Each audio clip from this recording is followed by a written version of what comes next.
What's going on, guys? Welcome back to the channel, and today we're going to be talking about something that a lot of you guys have been asking me to do for a while now, and that is share my settings for the Canon R7 with the Sigma 150-600 contemporary lens. Now, honestly, this is going to include the settings off the camera, off the back of the camera that it's plugged in, and it's also going to include the dock and the lens setup and everything like that. So the lens does have two custom modes, and you need the relevant dock, which is the EF mount dock, for the lens to connect it to the computer, as I've got done here. Unfortunately, this cable is a proprietary cable. It's not standard, really.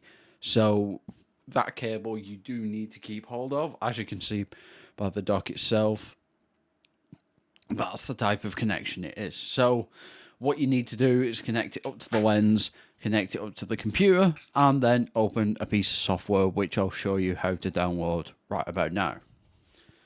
So to get the relevant software, what you need to do is just type Sigma lens software, Sigma Optimisation Pro, as you can see here. Go onto this page, and at the top you've got for Windows and for Mac, and then you just download it and install it.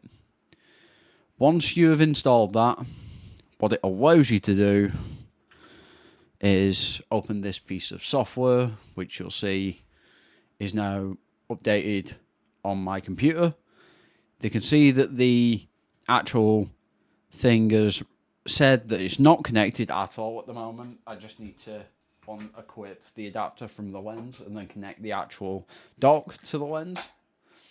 So quickly, I'll just turn the camera back on so you can see this. I've taken the actual EF adapter off because that doesn't need to be there. That's just to connect the R7 to the Sigma lens. And then you connect the dock with the red dot on the top of it, with the red dot on the lens.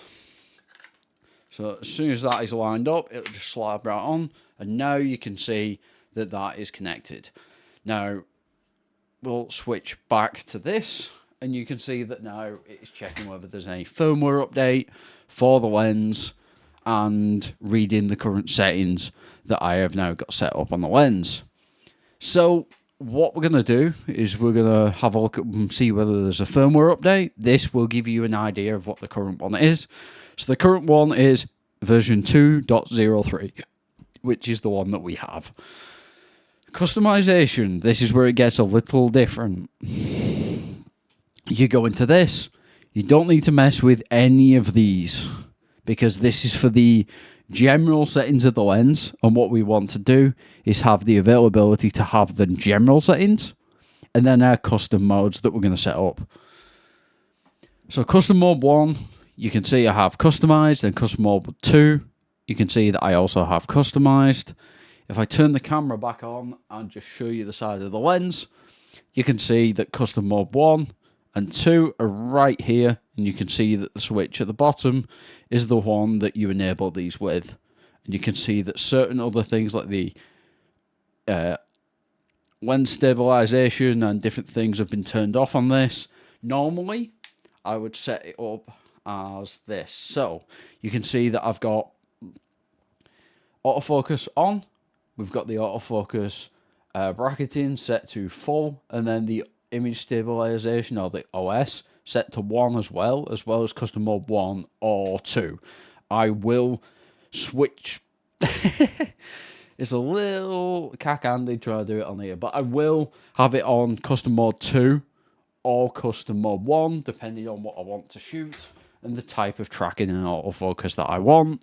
So let's move back into this. So custom mode 1, you can see that I've got it set to smooth AF priority. So it prioritizes smooth autofocusing, which means it might be slightly slower than normal, but it's good for video, and it's good to be able to lock onto a subject and keep locked onto said subject. It still does jump off from time to time with the R7. However, it's nowhere near as bad as it had been in the past. Like today, I was out shooting with it, and I was able to track things a lot better than I have previously. So the newest firmware update, I think is 1.5 on the R7, is worth having, especially if you've got this lens and you're updating these settings. Another thing is your focus limiter. I don't have this set to anything because I want the unlimited version of that, because what I'm going to be shooting generally is near to far subjects. There is no real limit on how close that these subjects are going to be. Whereas if you're someone that's shooting things that are definitely always going to be close up, then it may be a good idea to set a focus limiter on that. However, OS setting, I've got moderate view mode. It allows the composite camera shake, and it means that when you are tracking the subject through the viewfinder, it basically makes it a lot smoother for you, and also it doesn't shake about anywhere near as much as it could do, meaning that you can track the subject a lot easier, and the viewfinder and the camera are working together with the autofocus to actually make sure that you don't lose the subject in the frame. If it was jumping about a lot more, it would be easier for it to lose the subject. So this does help a lot. I think that this is one of the settings that a lot of people are kind of missing when they don't actually customize the settings on the lens, potentially. So what we're going to do, after you've changed these, you just click rewrite. And what I'll do is I'll just put this on standard. And you can see if you click that, it'll just rewrite to it. So I'm going to change it back to what it was, because I don't need to change any settings within this. And then we have custom mode 2. If we go into this, what I have changed is fast AF priority. What this does is that it basically means that you can kind of see your subject, get it in the frame, click the button, and it will pretty much lock on almost instantly. The problem with this mode is that it tends to jump around quite a lot, and depending on what you're tracking, that may or may not be an issue for you. For me, the fast tracking, jumping onto a subject really quick, was great for the air shows and stuff like that. Whereas if you're actually tracking a bird through the sky, or you're tracking a bird across a lake, and you know you've got time to be able to let the autofocus kick in, get on the subject, and then stay on the subject as you're moving across, that's where these two modes differ, and the previous mode would be better for the latter. The air shows, this one seems to be better for me and has worked a lot better in terms of being able to grab the subject very quickly.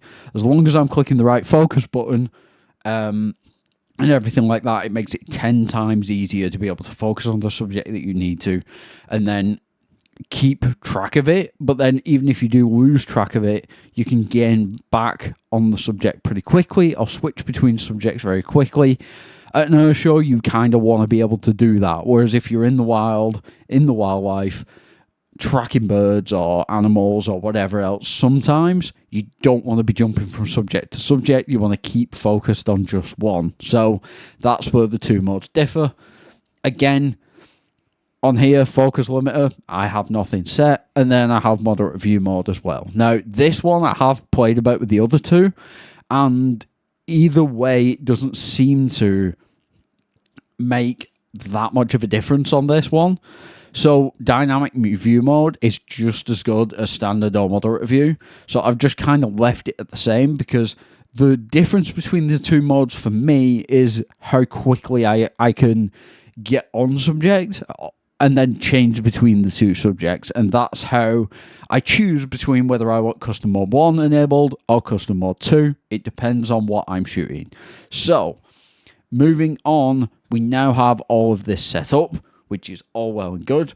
Once you've obviously gone in and done the rewriting on the modes, you can then switch back to the camera. You can then switch back to the lens and start to use these two modes on the bottom here. As you can see, if I just want custom mode 2 or custom mode 1, I would just change it as you can see there, like that. Makes it very easy to switch between the two, and there's no faffing about with going in settings on the back of the camera. However, I am going to go into the back of the camera in the moment and show you guys the settings that I have set up specifically for the types of things that I'm shooting, to help you guys out with settings on the R7 itself, so you can see what I personally think are the best settings, especially to get the best results with this lens in particular. So let's jump into that. So now, as you can see, we are in the back of the camera, and it is dark because I don't have any sort of lens attached right at this moment in time, which is fine. You don't need to see anything in terms of that. It's all about the settings. So currently I've got custom mode 3, as you can see, with 1/1600, and the aperture would normally be f8 with this Sigma lens. That's like where it's optimal with auto ISO. So they are my main settings for this type of shooting, whether it's fast action or whether it's wildlife. I would generally have 1/1600 or 1 in 2000th of a second shutter speed with auto ISO and f8 as the f-stop for this lens, because that's where the lens is at its sharpest. However, if the light was to deteriorate, then obviously I would go and reduce that down to f6.3 or f5.6 if I could, depending on where I'm shooting the lens at. If I've got it zoomed out, then it has to be 6.3. If it's at its minimum range at 150, then obviously f5.6 is going to be better. So, back button autofocus. This is something that I mentioned earlier. I have AF on button down as eye detection autofocus, and I have AF start and metering down as the star button on the right hand side of the camera. This means that you can basically have eye tracking when you need it rather than it being on all the time. And whatever subject you're shooting, you can then enable it within that. And then if you don't need eye tracking, then you can just use the normal spot tracking, where you basically point at your subject and then lock onto it with the normal autofocus. This means you can be versatile and jump between subjects very, very easily. Let's jump into some of the other stuff though. Let's jump to the autofocus modes. Quickly go all the way across. As you can see here, switching track subjects I've got set to 0. There is no priority here. Eye detection is off because I have eye detection set to a back button. Subject to detect, this obviously depends on what you're shooting. Are you shooting animals? Are you shooting vehicles or people? That is down to you. Now, for me personally, I have custom mode 1 and 2 set to vehicles, because if I go to an air show or I go to an air base, I want to be able to shoot multiple different subjects at different shutter speeds. So prop planes, stuff like that, I will usually have 1/120th of a second or 1/100th or 1/180th or something like that, and pan with the subject so I can get that prop blur. But then I will shoot my aperture all the way up to like f20, depending on how much light I've got on the subject or how much light is coming into the camera at that point. Again, with fast jets and stuff like that, I'm usually at 1 in 1/1600 or 1 in 2000 with the ISO, again at auto, and using the f8 aperture usually gives me pretty good images in that regard. When it comes to wildlife, it's generally 1 in 2000 or 1 in 1600 again, because it is quite fast action, and that is obviously important to keep track of. Subject tracking, again, is completely off. I don't use that at all. Autofocus area, I will usually have it on spot or expanded autofocus area. It, again, depends on the subject. If I'm using aircraft as a subject, then I tend to have this autofocus area on expanded for aircraft, but I usually have it on spot autofocus for wildlife. This is simply because wildlife can be a little bit finicky, especially when it's in the trees and stuff like that. And sometimes you just need to put the spot on the bird for the camera to recognize where it is and jump to that subject. That is why I have the two different things set up. Again, when it comes to autofocus in the menu 2, I use case 2 for the most part. And as you can see here, if we go into this, we have tracking sensitivity, which is customized to +2 for responsive. And then when it's at acceleration and deceleration, it's actually set to -2. So this is both ends of the scale, and I've found that this gives me the best possible results, especially when tracking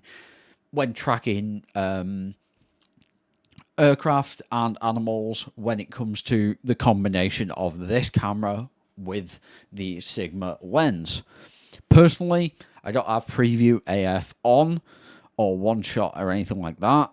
As you can see as we go through, AF assist beam firing is on, touch and drag is off because I don't want to accidentally touch the touchscreen on the back of the camera and get it wrong. MF peaking settings, all that kind of stuff. As you can see as we go through here, there's a lot of stuff that I've just left as default.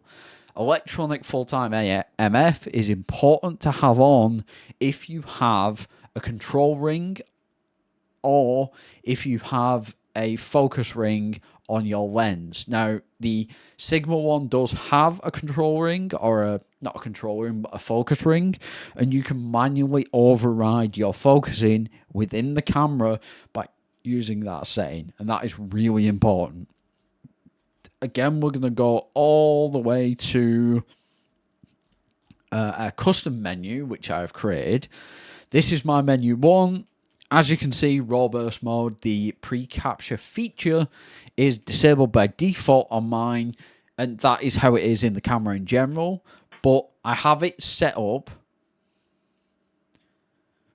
So as you can see, we have pre-capture set up so that it's disabled. That's how it comes out the box in general, but I can quickly go into my custom menu and actually enable this feature. Now, that's really handy if you're out and about and you happen to spot something like a kingfisher or something like that, and you're waiting for it to dive. You can go in, quickly enable this feature, take the shots as it does the thing, and then obviously turn it off again after the fact if you do need to. And this is something that has enabled me to get some really, really nice shots of things like kingfishers, because it enables you to get shots that you just wouldn't be able to otherwise.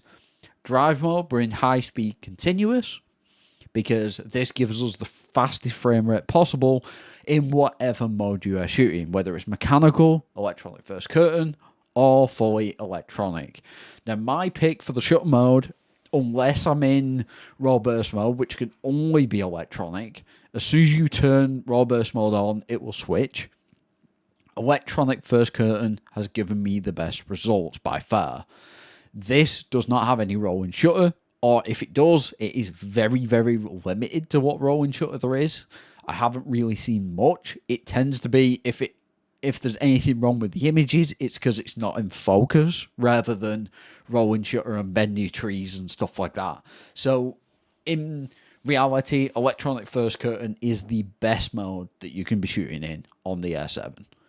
Metering mode, again, this is something that I play about quite a bit, depending on the lighting and the subject that I'm shooting. Partial metering is also good, but I tend to have it on spot metering, or evaluative. I tend to have it on spot metering or evaluative metering. Can't say that word, don't know why. But yeah, I tend to have it on those. And then depending on what mode I am in, my custom mode would change the subject to detect. So I have 3 custom modes set up.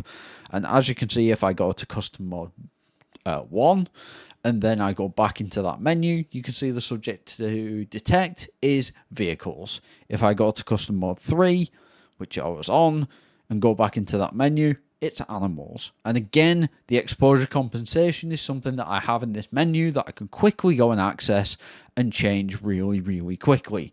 This is something that I think is something that people overlook. If you have the right settings and the right things in there, then you can start to get some really, really nice stuff. And as you can see, this is just some random images that I have in the back of the camera. You can zoom in. Some of them aren't very good, but it is what it is. This is the setup and combination that I am using currently to give me the best results possible. So when it comes to the settings that I've shown you, hopefully you guys learn something new. in this video, and hopefully it helps you guys take your photography to the next level if you are using, you know, the R7 and this Sigma 150 to 600 contemporary, because to be completely honest, I have gotten some of the best images I have ever taken with this recently since the new updates to the R7, and since I've changed all the settings on the Sigma 150 to 600 to the ones I've just shown you in this video. I've got some phenomenal results, some phenomenal photos, and hopefully you guys enjoy the montage that I'm about to show you of images that really showcase what this camera combination is really capable of. Hopefully you guys enjoy, and I will talk to you guys in the next one.